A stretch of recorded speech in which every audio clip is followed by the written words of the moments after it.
Gemma Miller, postdoctoral researcher. Easter Howgate is where our SRUC's beef and sheep research team do our world-leading research into methane mitigation. There's three general areas that we look at here. So we look at reducing methane through the genetics of the animals, so how can we breed for more efficient animals who produce less methane. We also look at feeding, so what diets can we feed animals, and we also look at technology, so how can technology be used to reduce methane emissions from livestock as well. So this is our GreenCow facility, which houses our 6 respiration chambers.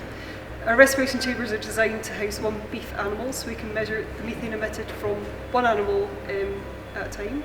The chambers are basically a sealed, ventilated, controlled environment, so we're measuring the temperature, the humidity and the airflow through the chamber, as well as all the gas concentrations. So we know exactly how much methane that animal is emitting, and this is the gold standard for measuring methane. We're starting to look at how we can capture methane and utilise it on the farm. So one of the big projects we're working on just now is doing just that. So we're using our respiration chambers to capture the methane that the cattle are emitting, and then using that to generate energy on the farm. So one of the ways you can reduce enteric methane is through the diet. So you can do that by either feeding a high concentrate diet or by including an additive in the diet that has a methane reducing effect. So some of the work we've done here is looking at feed additives. There are really 2 main types. You can have synthetic chemical type additives or natural based additives like essential oils extracted from plants. And one of the additives we're looking at here at the moment is seaweed. There's a particular type of seaweed called Asparagopsis taxiformis, which has been found to be really quite effective. In lab-based tests, we've seen to 100% reduction in methane emissions. The microbiome is the collective term for all the bugs that are found in the rumen, so that's things like fungi, archaea and bacteria. The microbiome is integral to the feed digestion, so there's all these microbes in the gut that break down the feed and produce the methane. So part of the work we're doing is looking at how we can manipulate the microbiome in 2 different ways, either through the diet, so how can we, this links back to the feed additives, so part of what they're doing is manipulating the microbiome, which can reduce the number of methane producing bugs.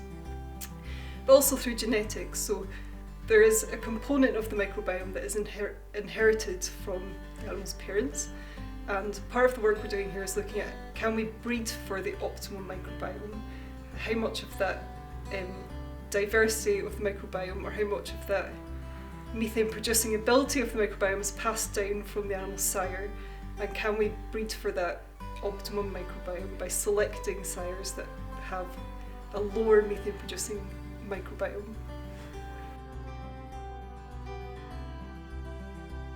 So part of the problem in beef production is that it's really inefficient. In particular, around half of animals that go to the abattoir don't meet the market specification. They're generally too fat, so they've been kept on farm too long, and by extension they're producing more methane than they really need to per kilo of product produced. So part of the work we're doing is looking at developing technologies that can improve the efficiency of beef production.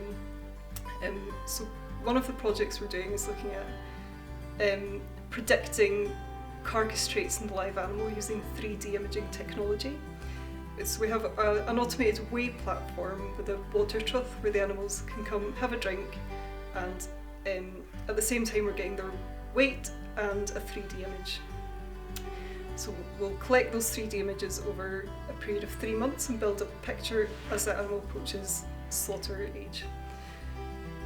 We can then use those images to predict how much, not only the weight of the carcass, but also how much fat or meat that carcass will contain, and eventually we'd like to get right down to the size of a steak, for instance, and being able to predict that in the live animal in the pen. The intention of this technology is to alert the farm, or to be able to alert the farmer to when that animal's reached its optimum for slaughter, so when it reaches that market specification. And by doing that, that gets the animals off farm as quickly as they can, giving the farmer the best profit that they can have and keeping the methane emissions to a minimum.